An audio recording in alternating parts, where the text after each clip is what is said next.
Bonjour à tous, si vous aimez vous informer et savoir ce qui se passe un petit peu partout dans le monde, surtout faire le Congo ça, hein, je vous invite à faire comme moi et abonnez-vous sur Colimedia TV, notre chaîne, et likez, partagez les vidéos et surtout restez connectés. Vraiment, on a passé mon sous. On m'apprend que chantier n'a pas été moudi. Bah singa ki bazo buka et pourtant ba mikanda nyonso eza vraiment na état na zana on a ba mbongo na ngana dépenser o ezalo kwa ba ngba bomangai et pourtant na ba mikanda na bango ba signature hôtel de ville pezala qui vraiment ba chef ba ko côté ka place de ceux qui ba konti ba signer te ba mikanda to ba cadastre to bimission nous apprend que bazo buka na tonga deux niveaux na mbongo na nga pasi na état on a zana santé za bien te on m'apprend que ba buka vraiment ba konti bo trouver une solution na artiste mboka mbongo pasi ko tourner na basa moi et puis na bundi na tongi deux niveaux ba ibsanga ba obuka ngoka boye vraiment na ebité et puis na état o na zanango donc ba kondi vraiment botailanga likambo yo to futeli trop na bundi mbongo na okos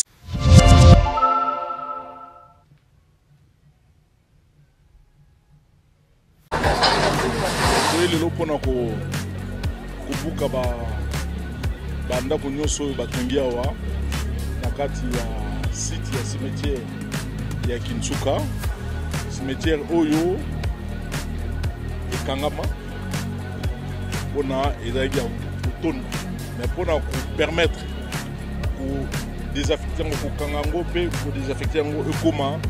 ba habitation ba baba na kotonga il faut l'état a soit décision pour l'état doit décision il faut que au moins 50 ans si ma bokundi moto asuka oyo bakundaki awa yango na salama nante batusu bakundaki bango awa il y a pas très longtemps yango na esengai to buka nanu bandako nyonso batongi en complicité na ba chef coutumier alors ba susu na bana kisasa que ba chef coutumier oyo baza koteka na mapango awa na kisasa baza na droit mon côté ya koteka le pango l'état appelle ça bango droit te constitution ya mboka na biso République démocratique du Congo epesa bango droit moko te ya koteka pango bazali wana mpona kobatela bisika lokola bazamba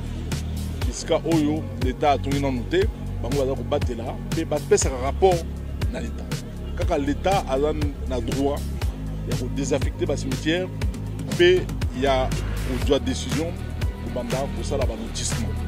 Alors l'État a joué mon cas de mon côté au salaire lotissement bateau bako bango mon pangote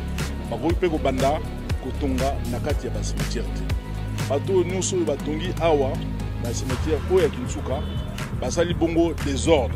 ezali bongo ba construction anarchique oyo mbula matari ozui mokano ya kobuka banda ko nyonso oyo batongi bisika cimetière ezalaki pe to kobuka yango tina suka ndenge to bandi awa na cimetière ya Kinsuka to kosuka kaka awa te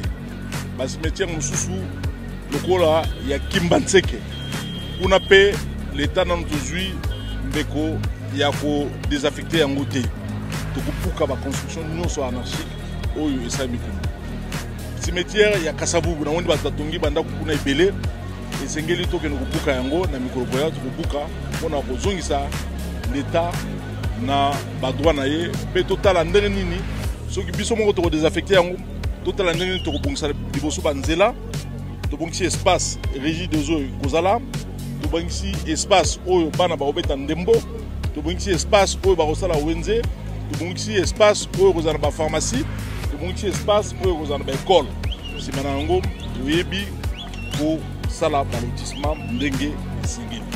mais bateau nyonso surtout ba chef coutumier naza ko mettre bango en garde batika koteka mabele ya l'état baza na droit ya koteka mabele te baza wana mpona kobatela mabele ya l'état bafutaka bango mpona yango soki babateli nsima basali rapport na l'état nde ya kozwa mokano ya kosala badésaffectation ya kosala balotissement. Vraiment na ebite bandeko na nga naza na pasi mosusu on m'apprend que chantier na nga eza kota mbudi baoyebisinga ke bazobuka et pourtant bamikanda nyonso eza vraiment na état naza nango na bambongo na nga na dépense oyo eza lokola bayengi baboma ngai et pourtant na bamikanda na bango basignature hôtel de ville mpe ezalaki vraiment bachef bakoki koteka place te soki bakonzi basigne te bamikanda to ya bacadastre tobimisi on nous apprend ke bazobuka na tonga 2 niveaux na mbongo na nga pasi na état oyo naza non santé eza bien te on m'apprend ke baobuka vraiment bakonzi botrouver nga solution naza artiste ya mboka mbongo ya pasi kotourne na basa moi et puis na bundi na tongi 2 niveaux baibisanga baobuka ngo kaka boye vraiment nayebi te et puis na état oyo naza nango donc bakonzi vraiment botalela nga likambo oyo tofuteli tour na bundi mbongo na poste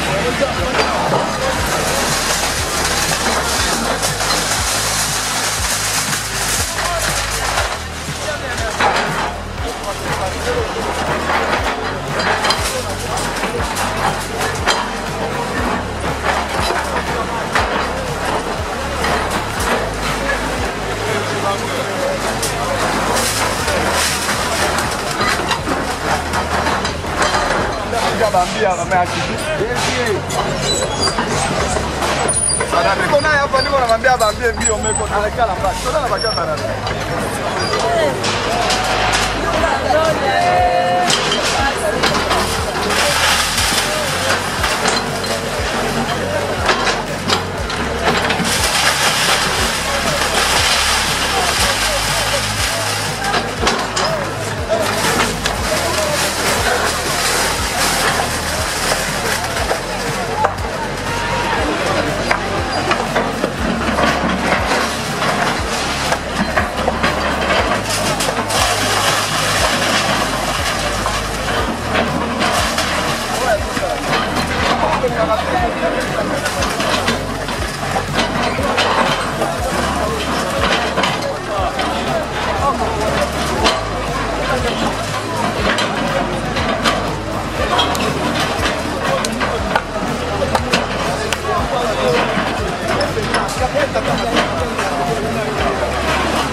Allez.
Nous, population, devons parler pendant que vous prenez les images. On démolit. Est-ce que l'État a trouvé la solution pour la population? On a fait de démolir. Qu'est-ce que l'État a fait pour la population? La population a été installée ici pendant des années sans que l'État...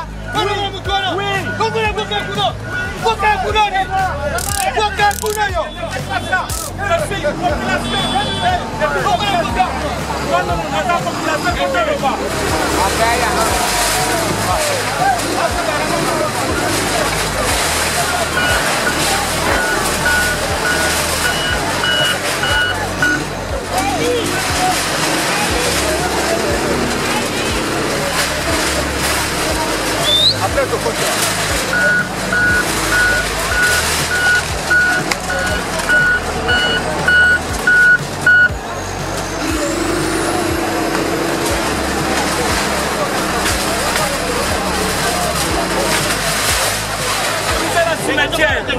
qu'est-ce qui est prévu comme projet en démolissant les maisons de la population? Je parle en tant que population, monsieur le gouverneur, soyez sensible, soyez sensible. La puissance publique, ce n'est pas...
Mama,